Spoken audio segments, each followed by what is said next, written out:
Apa kabar pemirsa? Berita terkait dengan evakuasi jenazah pasangan suami istri yang menjadi korban banjir bandang di kota Parepare, Sulawesi Selatan tadi juga menjadi pembuka jumpa kita dalam iNews Prime malam hari ini. Sementara itu, polemik penetapan almarhum Hasya sebagai tersangka dalam kecelakaan yang melibatkan purnawirawan kepolisian juga menjadi bola panas saat ini. TPF dibentuk, rekonstruksi ulang dilakukan, dan BEM UI juga menilai kepolisian tidak profesional. Bersama saya Fani Imaniar, Anda menyaksikan MN iNews Prime selengkapnya.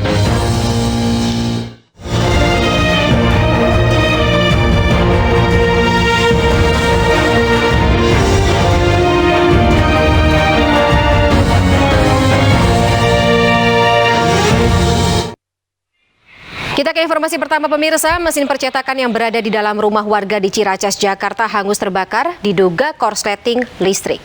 Kerugian mencapai 2 miliar rupiah.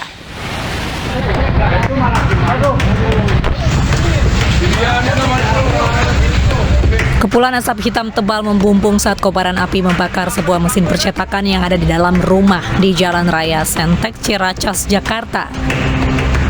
Dengan cepat api membakar mesin percetakan dan merambat ke beberapa bagian rumah. Petugas pemadam kebakaran yang tiba di lokasi langsung berupaya memadamkan api.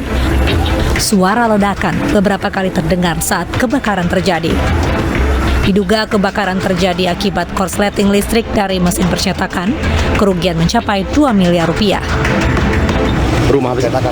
Oh, percetakan untuk buat undangan gitu atau? Iya, percetakan. Nah, terus awal apinya gimana, Bang? Awal api hitam langsung keluar dari depan. Oh, itu apinya api dalam ya, Bang? Dari dalam. Yang terbakar apa namanya, Bang? Mesin apa? Untuk kejadian ini, menurut anggota yang datang lebih awal, diduga ada pekerjaan korsleting dari mesin percetakan. Mesin percetakan. Itu konsleting berarti artinya sempat meledak dulu ya, Bang ya? Sempat meledak dulu menurut informasi dari rekan kami yang pertama nyampe. 9 mobil pemadam kebakaran beserta puluhan personil dikerahkan ke lokasi. Jalan raya sempat ditutup sementara selama proses pemadaman berlangsung.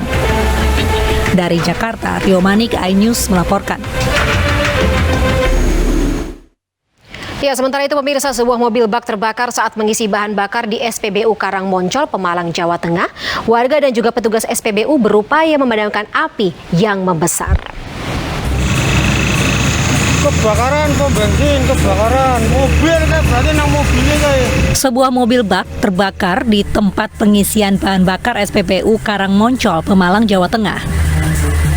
Kejadian bermula saat pemilik mobil mengisi bahan bakar Pertalite. Saat pengisian mencapai Rp100.000, tiba-tiba api menyembur dari bawah tangki mobil. Melihat api yang semakin membesar, petugas SPBU dan warga beramai-ramai memadamkan agar api tidak merembet ke kendaraan lain.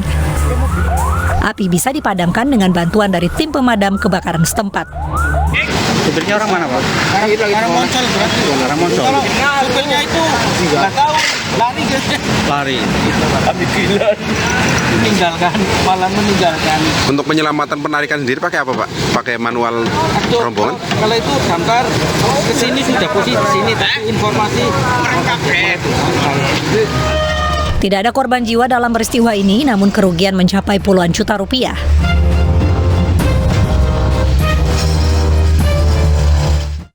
Kita ke informasi lainnya pemirsa, 2 pria ditemukan terkapar di Jalan Jambore 9, Cimanggis, Kota Depok. 1 dari 2 pria tersebut berinisial RI meninggal dunia. Sementara pria lainnya berinisial SU masih menjalani perawatan medis di rumah sakit terdekat.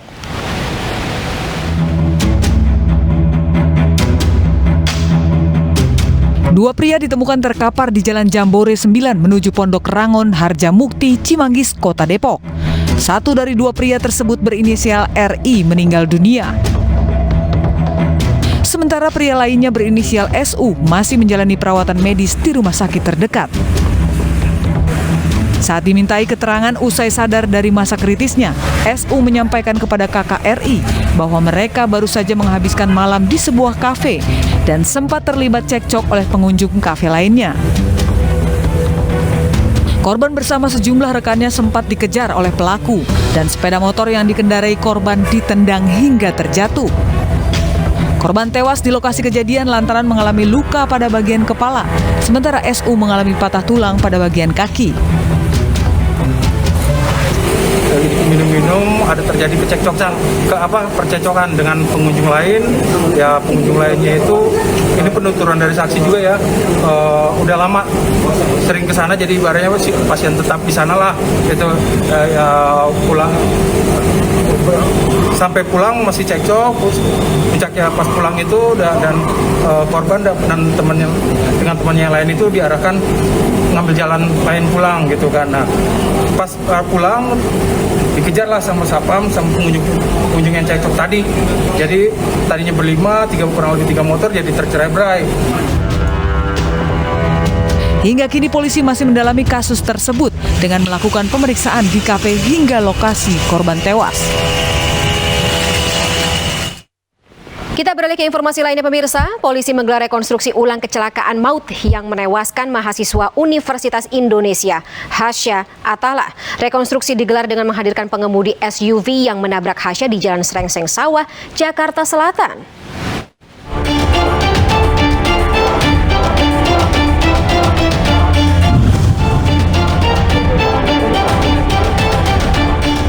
Polri menggelar rekonstruksi ulang kecelakaan yang menewaskan mahasiswa UI Hasya Atala.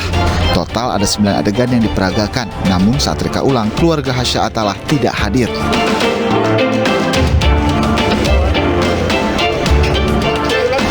AKBP Purnawirawan Eko Setiabudi Wahono memerankan langsung rekonstruksi ulang kecelakaan yang menewaskan mahasiswa UI Hasya Atala. Eko merupakan pengemudi mobil yang menabrak Hasya dalam kecelakaan di Jalan Raya Srengseng Sawah 6 Oktober 2022 lalu. Dalam satu adegan terungkap saat setelah Hasya tertabrak, Eko turun dari mobil dan memindahkan korban ke pinggir jalan namun tidak membawanya ke rumah sakit. Penyelidikan ulang kasus ini dilakukan atas perintah Kapolri setelah kasus ini menyita perhatian publik. Pasalnya, polisi menetapkan Hasya yang tewas tertabrak sebagai tersangka. Rekonstruksi ini merupakan langkah yang dijadikan rekomendasi untuk penguatan, melihat kembali terhadap langkah-langkah yang sudah dilakukan oleh penyidik laka dan kemudian dikuatkan lagi nanti dengan cara saintifik. Perlu saya jelaskan, scientific traffic accident analysis. Jadi walaupun tidak minimnya saksi-saksi yang dimiliki tidak menjadi hambatan bagi Polri saat ini untuk mengangkat jejak-jejak di TKP sedemikian rupa dapat menggambarkan secara utuh bagaimana proses terjadinya tindak pidana kecelakaan lalu lintas yang terjadi saat ini. CCTV peristiwa kecelakaan beredar di masyarakat. Kondisi jalan yang licin setelah hujan diduga menyebabkan korban hilang kendali saat akan menghindari motor yang berhenti di depannya. Di saat bersamaan dari arah berlawanan muncul mobil SUV yang dikendarai pensiunan polisi berinisial E dan melindas korban yang terjatuh. Warga yang menyaksikan kecelakaan tersebut melihat kedua kendaraan melaju dalam kecepatan tinggi. Pemilik mobil bersama keponakannya pun sempat turun untuk melihat kondisi korban yang ternyata telah meninggal dunia di tempat kejadian.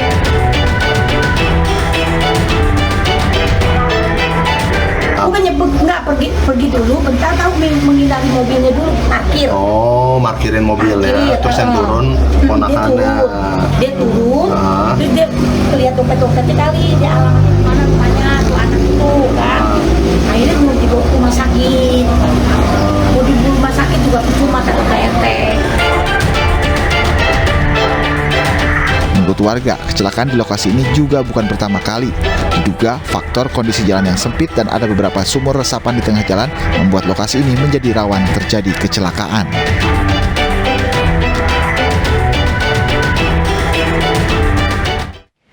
Sementara itu pemirsa, BEM Universitas Indonesia menyatakan polisi tidak profesional dalam menangani kasus kecelakaan yang menghilangkan nyawa mahasiswa UI. Sementara dalam rekonstruksi kasus tersebut diketahui bahwa warna mobil pensiunan polisi ini berubah jadi putih usai peristiwa tabrakan mahasiswa UI.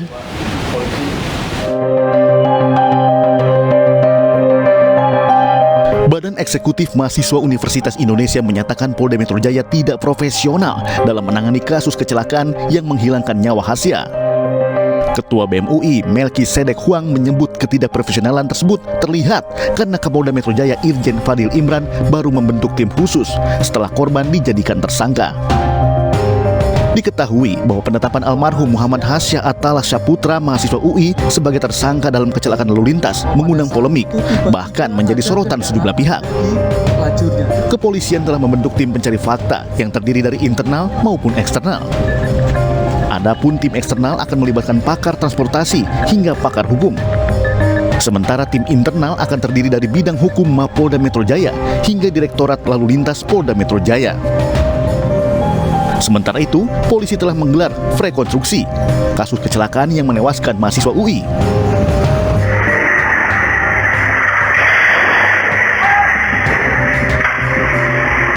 Namun ada yang berbeda dari mobil yang dipakai. Dalam rekonstruksi terungkap warna mobil SUV berbeda dengan rekaman CCTV yang sebelumnya berwarna hitam. Terkait hal ini, Polda Metro Jaya mengkonfirmasi warna mobil diubah menjadi warna putih setelah kasus kecelakaan terjadi, tepatnya setelah kasus tersebut dinyatakan dihentikan atau dikeluarkan surat perintah penghentian penyidikan.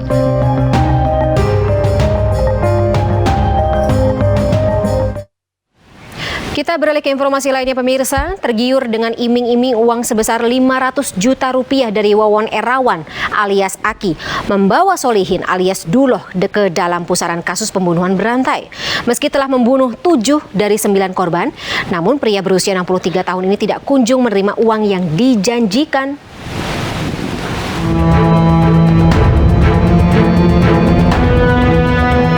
Tergiur dengan iming-iming uang sebesar 500 juta rupiah, membawa Duloh ke dalam pusaran kasus pembunuhan berantai.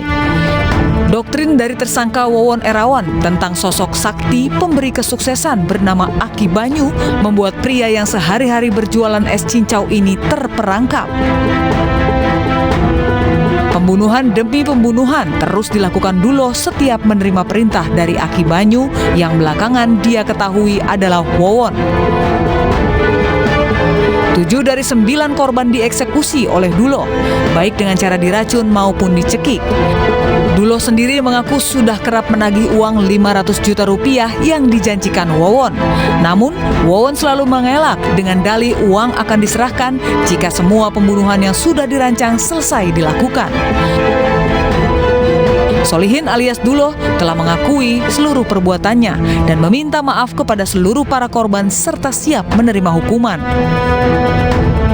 7 orang bapak yang ngelakuin merasakan ya membunuhnya. Bapak terima kesalahan bapak itu cuma 7 orang. Bapak juga merasakan tapi ini perasaan disuruh nggak boleh membantah gitu. Nah, bapak tuh bisa ngebantah? Ya suruhan jangan boleh membantah, harus gitu. Siung kuwon atau kumaha? Siung kuwon atau kumaha?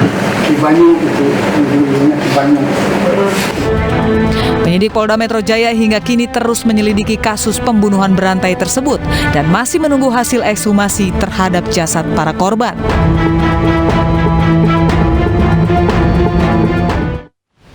Pemirsa, dalam duplik Putri Chandrawati, tim penasihat hukum menyebut replik Jaksa Penuntut Umum atau JPU tidak berdasar atas fakta persidangan dan hanya asumsi belaka. Sesaat lagi tetaplah bersama kami dalam iNews Prime.